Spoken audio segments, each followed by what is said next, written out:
السلام علیکم ورحمۃ اللہ وبرکاتہ۔ نحمدہ و نصلی علی رسولہ الکریم، اما بعد۔ درود پاک پڑھ لیجئے۔ اللہم صلی علی سیدنا مولانا محمد معدل الجود والکرم وآلہ وصحابہ بارک وسلم۔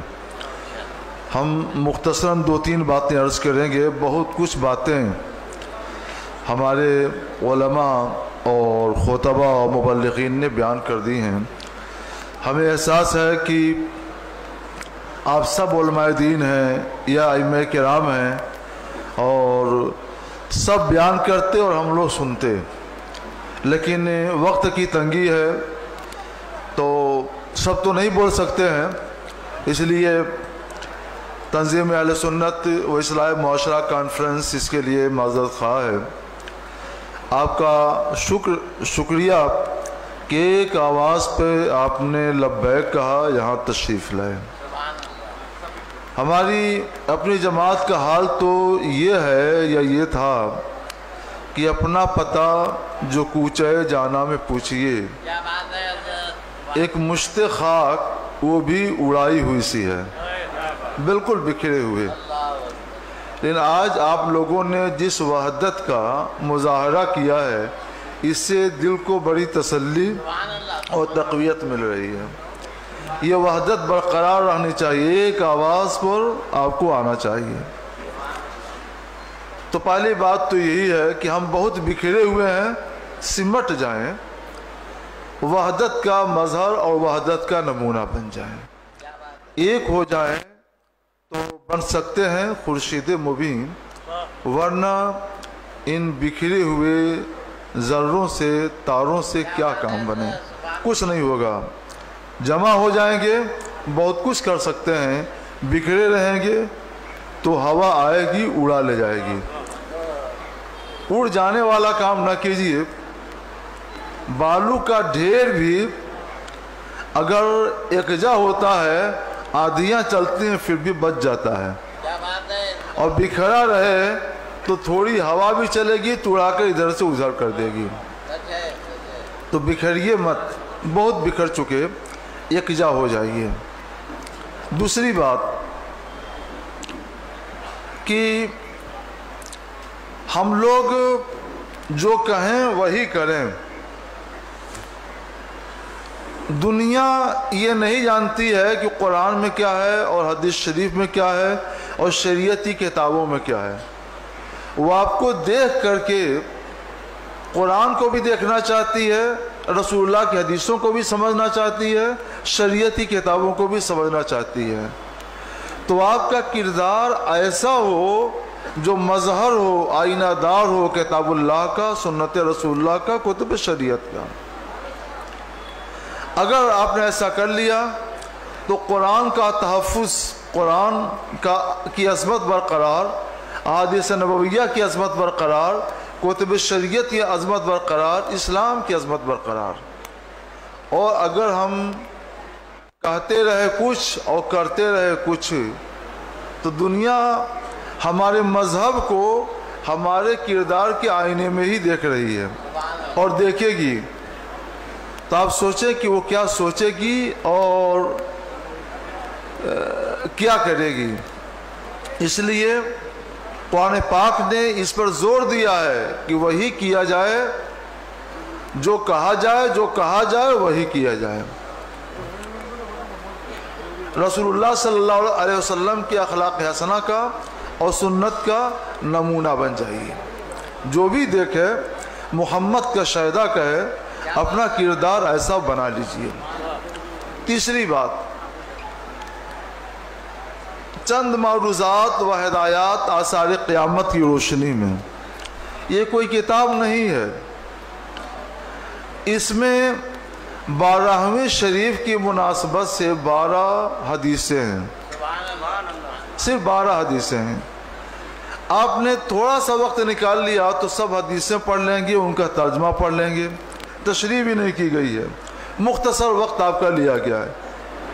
وقت دیجئے اور ان حدیثوں کو پڑھ لیجئے اور سمجھ لیجئے۔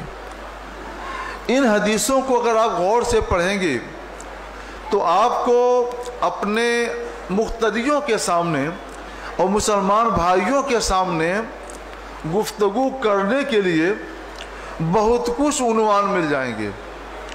غور سے پڑھنے کی ضرورت ہے. کیا کیا عنوان ملیں گے؟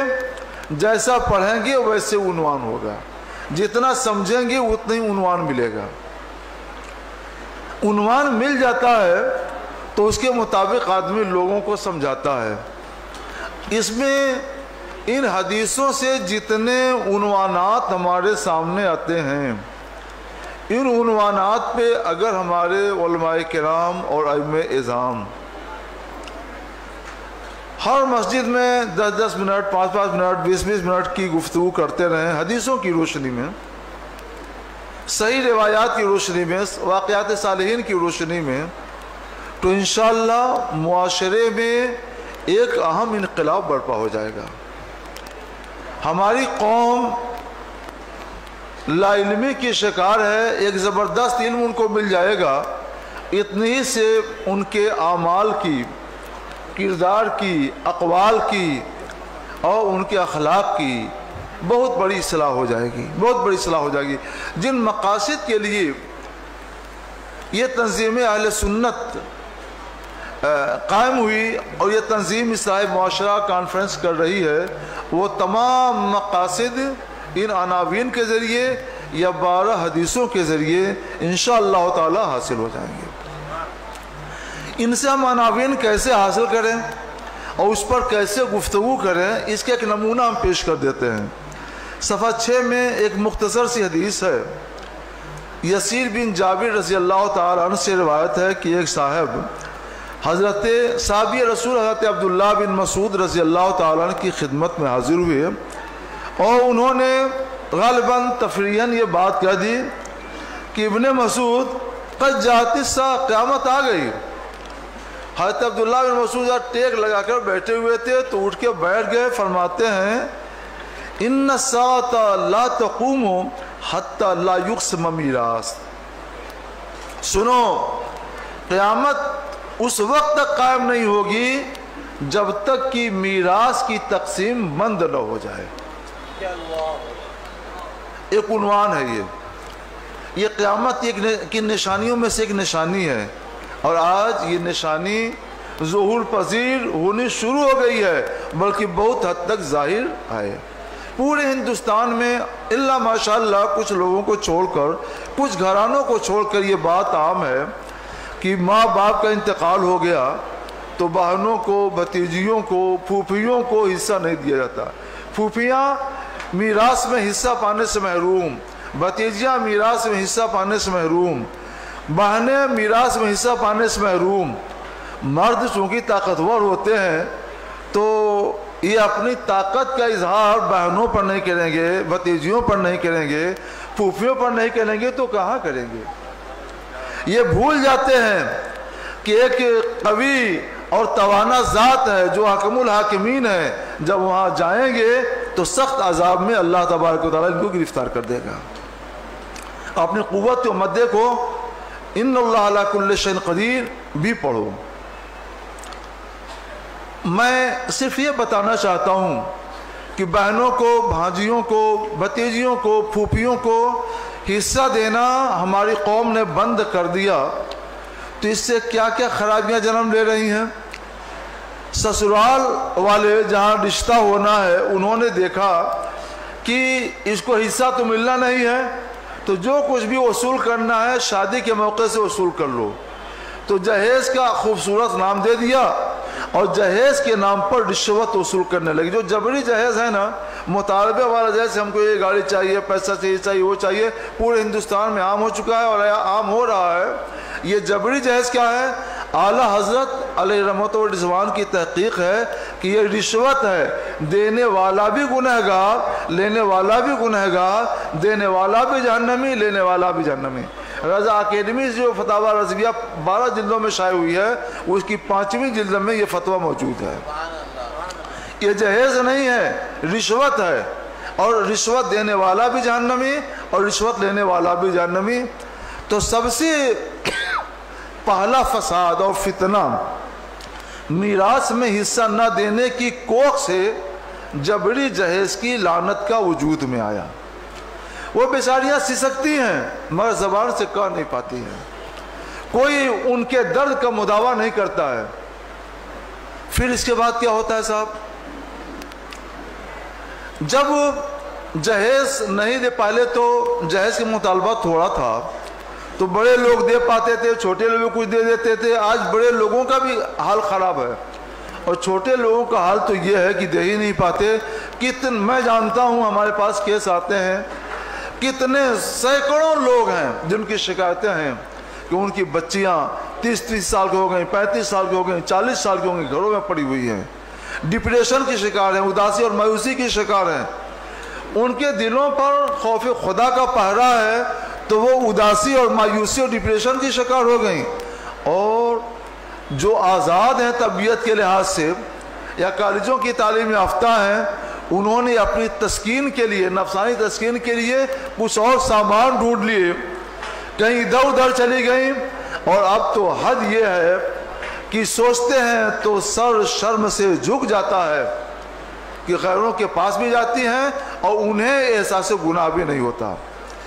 آپ ہزار تدبیر کریں، وہ تدبیریں آپ کی بچیوں کو غیروں کے پاس جانے سے بچا نہیں سکتی ہیں پورے طور پر، جب تک کہ آپ شریعت کے سائے میں نہیں آئیں گے اور شریعت کے سائے میں آ کر کے اچھی اور سنت کے مطابق سانس نہیں لیں گے۔ اسی لیے ہماری بچیاں جا رہی ہیں کہ میراث تقسیم نہیں ہوتی تو جبری جہیز کی لعنت وجود میں آئی، جبری جہیز دے نہیں پاتے تو نیک بچیاں ڈپریشن کی شکار، آزاد بچیاں اپنی تسکین نفس کے لیے کہیں بھی چلی جاتی ہیں۔ پہلے اپنوں کے پاس جاتی تھیں، اب دروازہ جب کھل گیا ہے تو غیروں کے پاس بھی جا رہی ہیں۔ کیوں شکایت ہے آپ کو؟ آپ نے ان کے درد کا کبھی مداوا کیا؟ اور نہیں مداوا کیا تو آج کیوں شرمندہ ہو رہے ہیں؟ غیرت آپ کو کیوں خون کے آنسو رلا رہی ہے؟ کیوں افسوس کر رہے ہیں؟ آپ نے اس کا علاج کیا؟ نہیں کیا۔ اگر آپ چاہتے ہیں کہ آپ کی بچیاں غیروں کے پاس نہ جائیں، بدی کے ذریعے تسکین نفس کا سامان نہ فراہم کریں، تو جبری جہیز کی لعنت کو بند کیجیے۔ جبری جہیز کی لعنت کو بند کرنا چاہتے ہیں تو بچیوں کو میراث میں حصہ دیجیے۔ ماں کی گود بچے کے لیے سب سے پہلی درسگاہ ہے۔